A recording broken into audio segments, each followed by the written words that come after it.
Now when the Sabbath was past, Mary Magdalene, Mary the mother of James, and Salome brought spices that they might come and anoint him. Very early in the morning on the first day of the week, they came to the tomb when the sun had risen. And they said among themselves, "Who will roll away the stone from the door of the tomb for us?"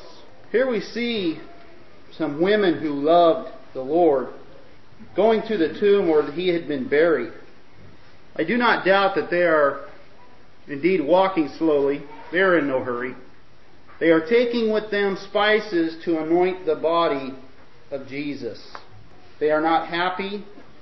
They are probably very somber, perhaps crying, even perhaps weeping.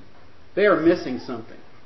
They have missed something, and because they have missed something, they are lacking in their heart.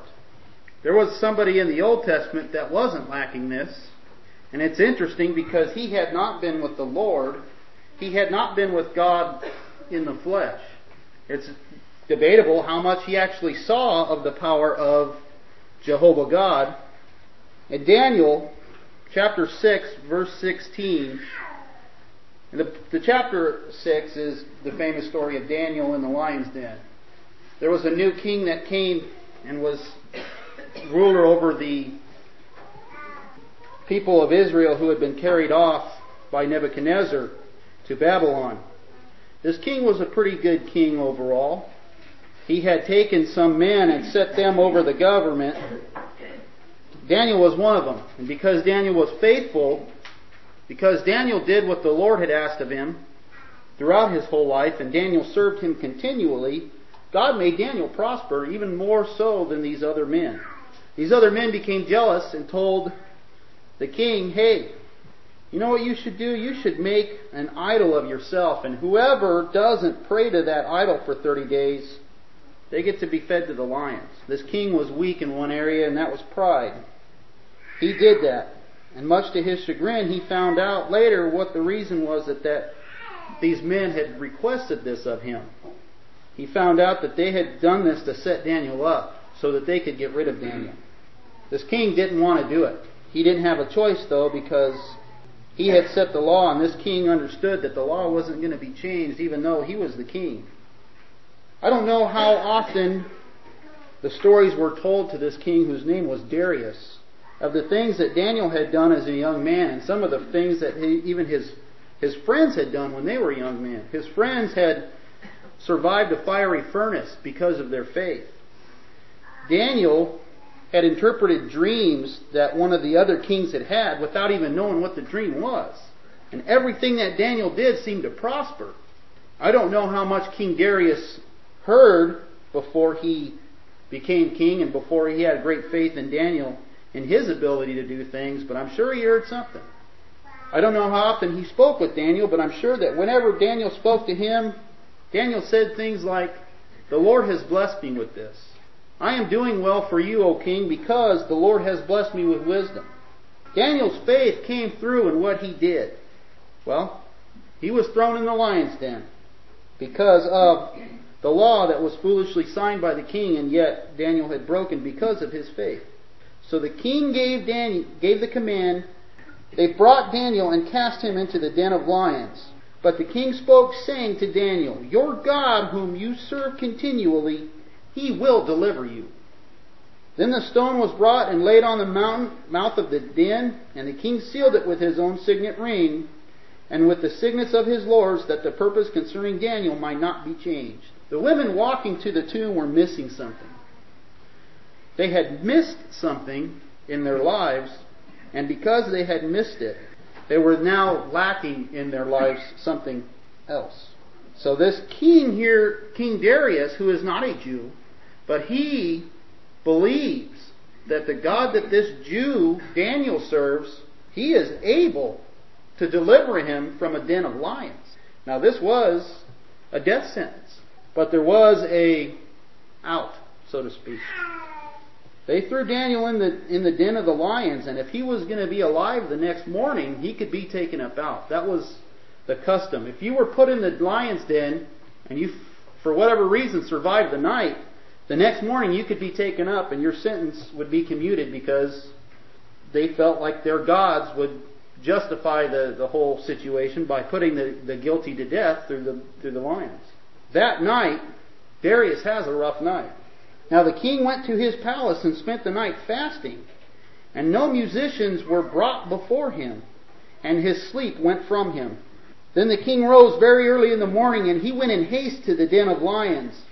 And when he came to the den, he cried out with a lamenting voice to Daniel. The king spoke, saying, Daniel, Daniel, servant of the living God, has your God, whom you serve continually, been able to deliver you from the lions? The king has something that the women walking to the tomb did not. Can you guess what that is? What is it that this king had that the women who had been with God in the flesh did not have? This king had hope. I don't know how much the king saw, but he couldn't sleep. He had the musicians leave because I don't want to hear the musicians. He couldn't eat. He stayed up that whole night worrying. He worried because he believed enough that the God that Daniel served could save him. He can save you. It's a question of, is he willing? Not is he able, is he willing? He is unable to relax that whole night because he is questioning in his mind, will Daniel's God save him? He goes very early in the morning when the time of the sentence had been completed, and he runs. This is a 62 or 63-year-old man, and he's running. I can only imagine the soldiers and guards saying, hey, wasn't that the king? Where is he going? And he gets there and he cries out, have you been saved? Are you in there? Are you still alive? Has the God whom you serve continually been able to save you? Has he done right by you? The king knew that Daniel had been somewhat wrongly and unjustly put in there. Daniel rewards the king with a cry of, O king, live forever. My God sent his angel and shut the lions' mouths, so that they have not hurt me, because I was found innocent before him. And also, O king, I have done no wrong before you. Now the king was exceedingly glad for him, and they commanded that they should take Daniel up out of the den. The next series of verses talks about how the king Darius honors God and sets laws up that the God that Daniel worships should be praised and should be acknowledged.